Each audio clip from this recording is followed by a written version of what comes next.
So it's been a long time. In fact, it's been 10 months since the last time we uploaded a video on this channel, not including our dev streams, of course. So where have we been? Well, we've been incredibly busy with development, our Discord and our Patreon. This video is going to cover everything that we've been doing over the last 10 months and some future plans at the end. So, from the last video, our Discord was at around 1,200 members. At the time of recording, we're approaching 3,000 members, which is a massive difference. In fact, at 3,000, we'll be looking for some more moderators and promoting some other current moderators. The Discord itself has been very busy with our weekly dev updates, dev polls, and other little Discord overhauls. We've also grown as a team, bringing in an additional 6 developers, ranging from programmers, artists, and skin designers. These additions have been so important, and it's all thanks to the community support. So, with all that being said, let's move on to the actual game. Starting with the world, our level designer Noah has been super hard at work creating this amazing landscape. In the old tech demo, we had issues with lag, and the land in some places looked barren and uninspired. Since then, we've changed versions of Unreal Engine 5, acquired more assets, and given Noah more freedom to do as he wants. These are some of the changes to the map that have been made. We've gone from forests like this to more like this, and jungles from this to this. We have added our version of floating islands. Well, they're more like large pillars that appear from the lake below. This will be perfect area for Arduins that want to be more inland rather than their coastal brothers. Talking about coastal changes, we've had a major overhaul of our seawater. This has happened by using a pack called Oceanology that has been tweaked to be what we want, and we're very happy with the results. And before you ask, yes, we could have made super waves, but they look really bad. Okay, slight update here.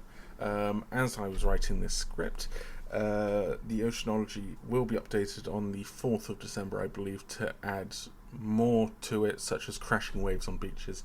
So that should be in there, but I don't think we'll be able to show that off in time, unfortunately. Noah has also started to populate the world with human resources such as berries, iron, silver and gold ore, along with crystals, of which there are hundreds of each. William AI and Antelope have been, they were probably finished around 7 months ago now, but they've not yet been added to the world. This is because we're slowly adding things one at a time, just to make sure bugs don't appear. However, we have made a Warrior William variant. Last time it was just a larger William. This time there's an actual physical difference to help with identifying them. Skaith, on the other hand, have not been worked on, as it's not really been a priority at the moment. So now, getting on to the dragons, the main thing that a lot of you are here for, we've made some amazing progress with this. So to start with, in the previous tech demo, the Vulgan looked like this with its movement. But this is now what it looks like. It's much better and more improved. We've made the movement smoother, along with the attack features. We've added a number of features as well. In no particular order, we have movement, bite, claw, tail, pounce, flame breath, fireball, fly, glide, flying turning circle, diving mid-air, mid-air collision, mid-air recovery, crash landing, swimming, eating, drinking, broadcast calls, and a few more things that I don't really remember right now. We've also decided that the Vulgan is more of a ground predator that can fly. So it won't be the best flyer. In fact, it'll probably be one of the worst flyers. But all of this is being worked on and may change.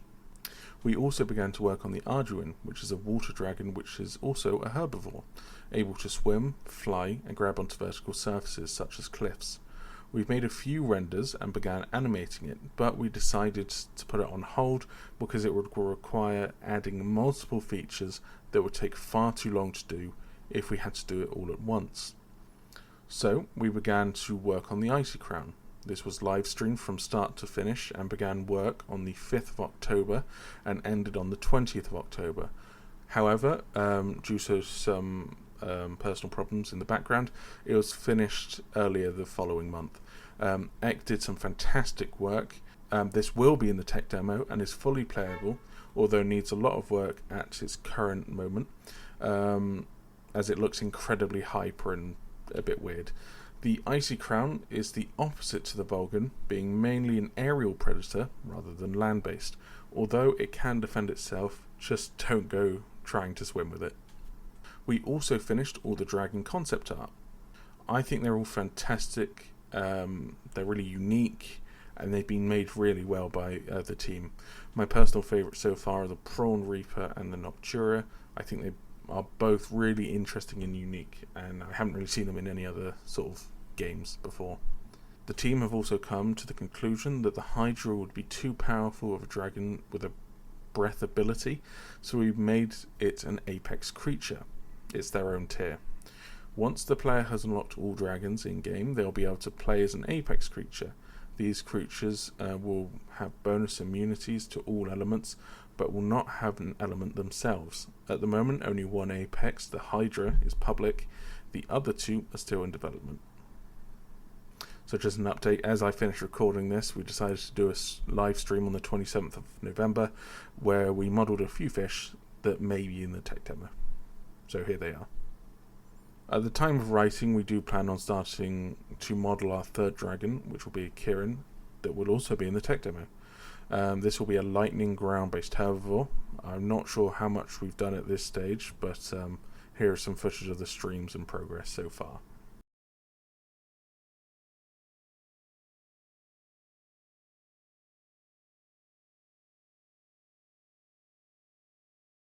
So humans now. Human gameplay was worked on for around 3 months after the video that we originally set was live. We came up with a building system which was then scrapped as we didn't think it would have looked visually appealing for the tech demo, as it wouldn't have been modelled. It would just be grey static boxes. So yeah, we scrapped it. We decided instead to have customizable pre-made structures that players will be able to do with what they want. For example, placing beds, crafting tables, chests, decorations, and more.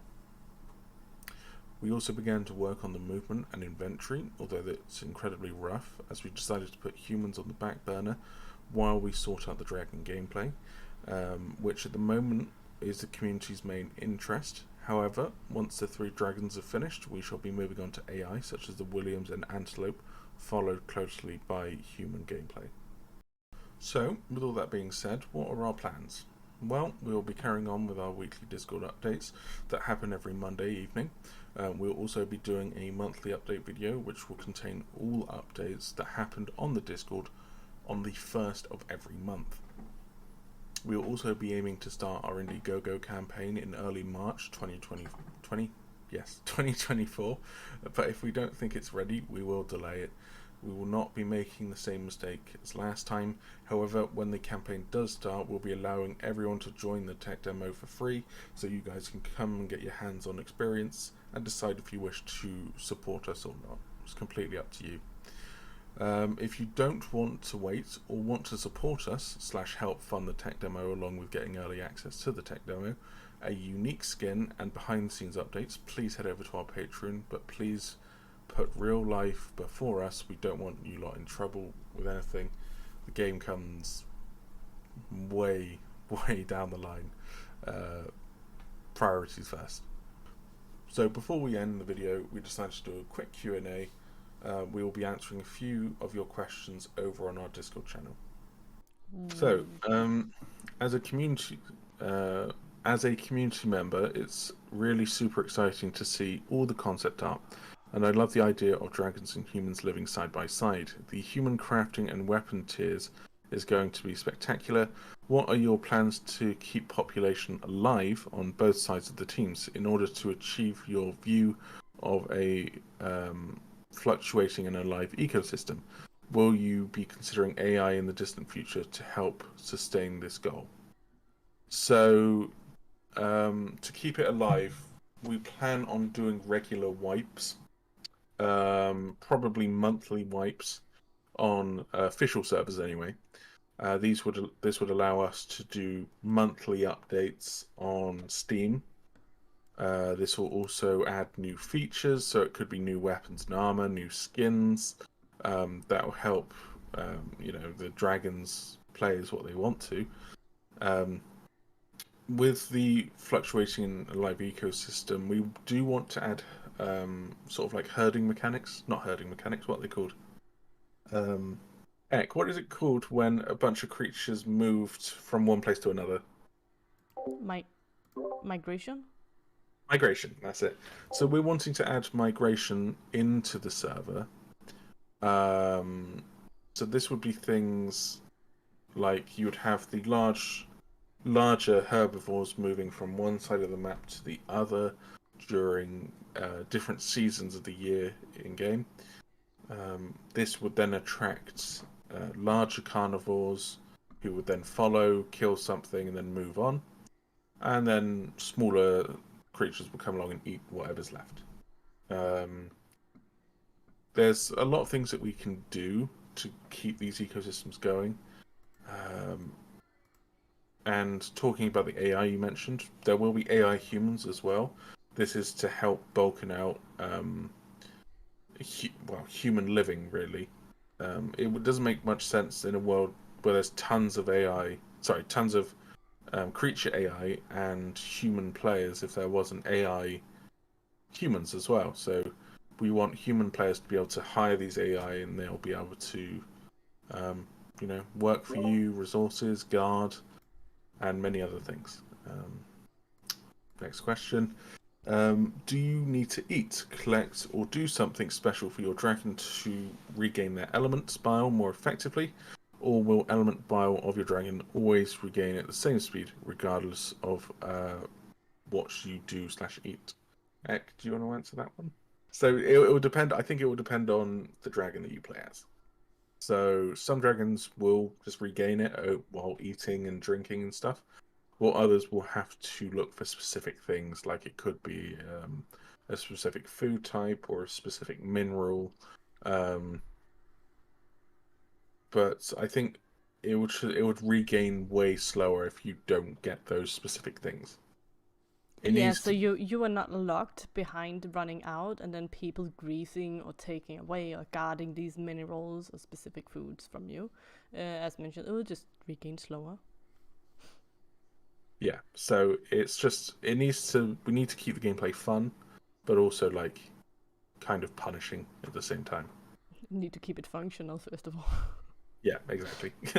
um, will there be a possibility of model customization, bigger/smaller horns, bigger/smaller tails, or bigger/smaller spikes? Yeah, we are working on it. Well, not actively currently, but we are definitely planning different types of model customization, such as patterns, colors, slightly different horns, slightly different tail ends. Spines can be bigger and be smaller. Just like small things that is very prominent to the model. So say like I'm not gonna make it so the Kirin can be completely spikeless because that's just part of how it is. But it can get a different tail, different hair, different horn types, and antlers. Yeah, that's pretty much it, I think. Yeah, different eyes, different. Yeah, right. The different eyes and the different color palettes, skins, and stuff. Yeah. You'll be able to customize.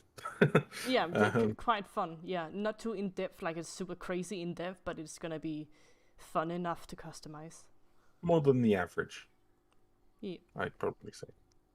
You know, not all dragon. So we want it to be where dragons don't look the same, even if they're the same species. So people look unique if they want to. Um, will we be able to move food? Yeah. We want players to be able to pick up carcasses and move them around. Humans would be able to pick up, probably small creatures. Um, I'd love to add a feature where you could have two people moving a medium body, but that would be a lot of work to do.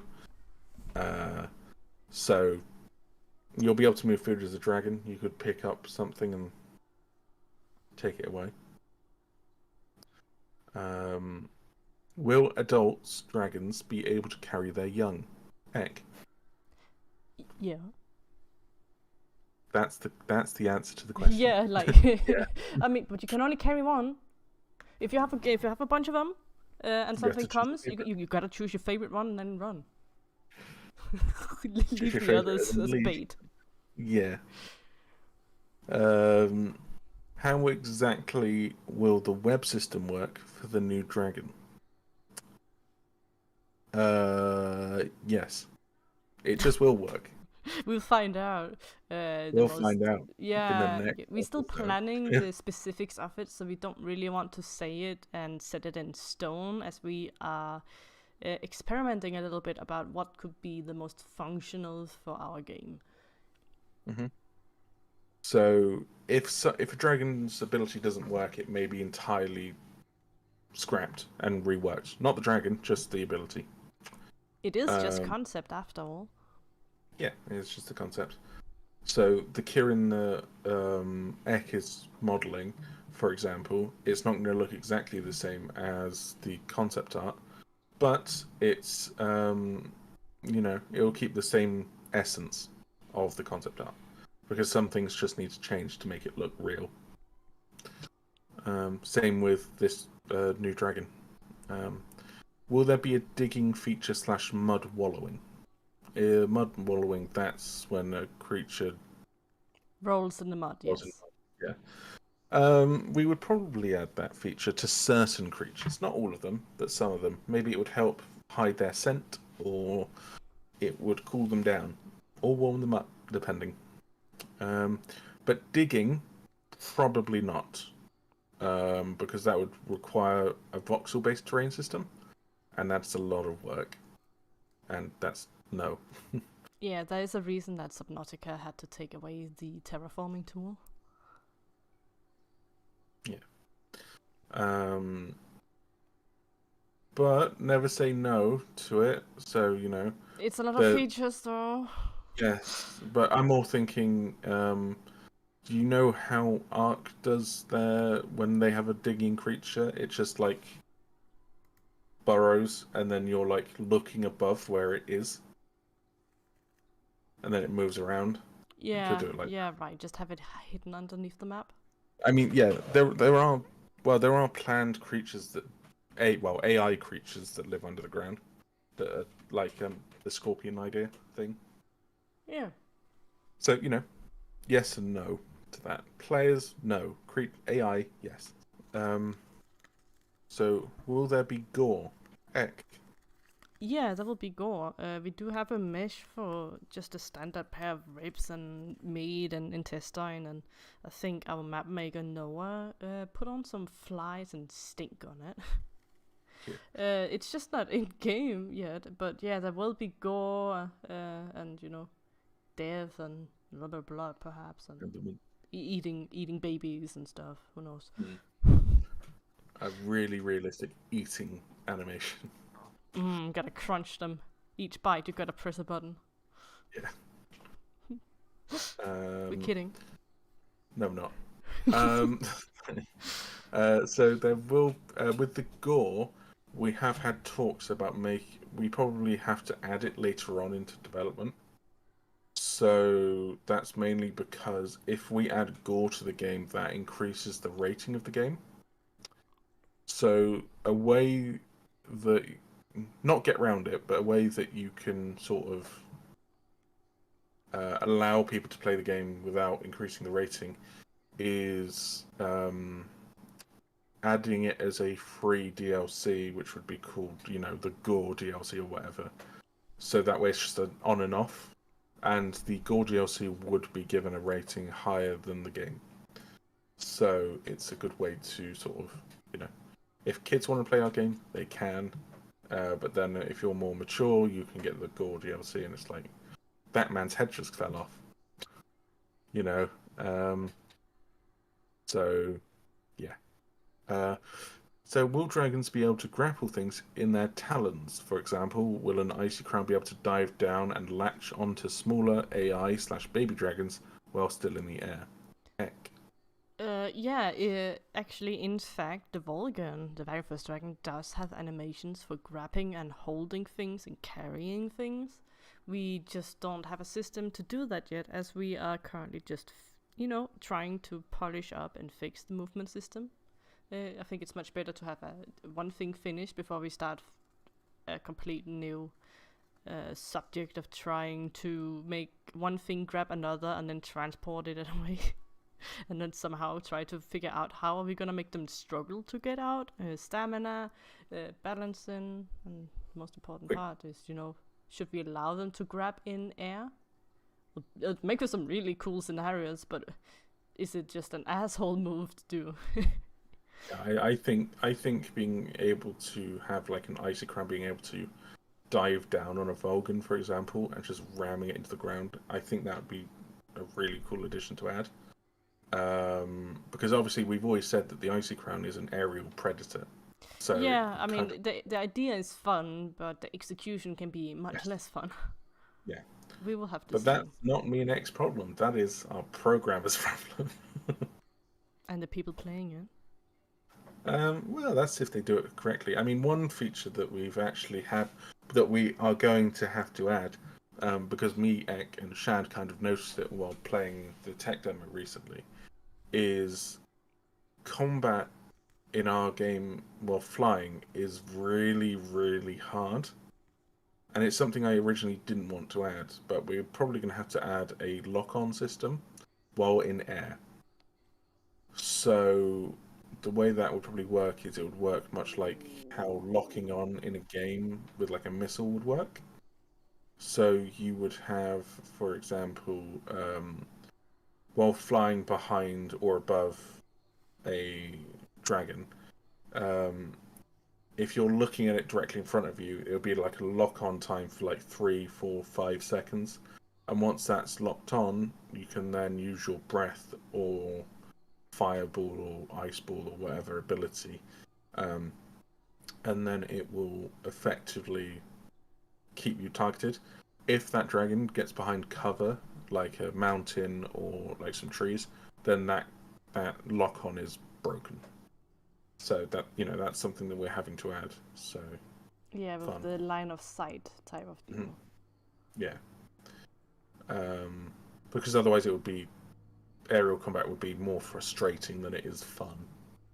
So, and the final question: when the community servers get more customization options into their servers, will the servers be able to turn off the debuff the elements in the dragons get when outside? Oh, someone sent a Discord message and ruined the thing. Um, oh god, people are just spamming in the chat. Jesus. Right, let me say that again. When the community servers get more customization options in their server, will the server be able to turn off the debuff the elements in the dragons get when outside of their natural habitats, elemental wise, if any debuffs are a thing, that is? Probably not. I'd like to, but that would be a very big thing to add because it would kind of take away from their Yeah, entire also the point. debuffs won't kill you, it'll just make you weaker. Yeah, it's like if an Icy Crown went into a desert. It's not meant to be in a desert. So it will just give you a debuff, but nothing over the top. Yeah, it won't kill you, it won't drain your health. It might make your stamina a little worse or something like that. Yeah, Or you become thirstier or something. But it won't kill you, it won't drain your health, so there's no yeah. reason for it to It would get probably removed. it would probably be a 5 to 10% like reduction in stamina, health regen, and all that sort of stuff. But that's only if you're in like a polar opposite terrain. And that would only mainly really apply to fire, ice, and water. It's not really going to apply to lightning and poison. So that would be something you'd have to balance. Sorry, acid. So that would be something you'd have to balance out. Also, I'm actually going to add on one more question, which was, will there be future elements that, additional elements that we will add in the future? Probably not. No, we already have what we want. We don't need some weird magma lava stuff. It's all fire in the end. Yeah. So, We're not Pokemon. we have 5 at the moment, which is more than enough. Technically 6 if you include not having one as being one.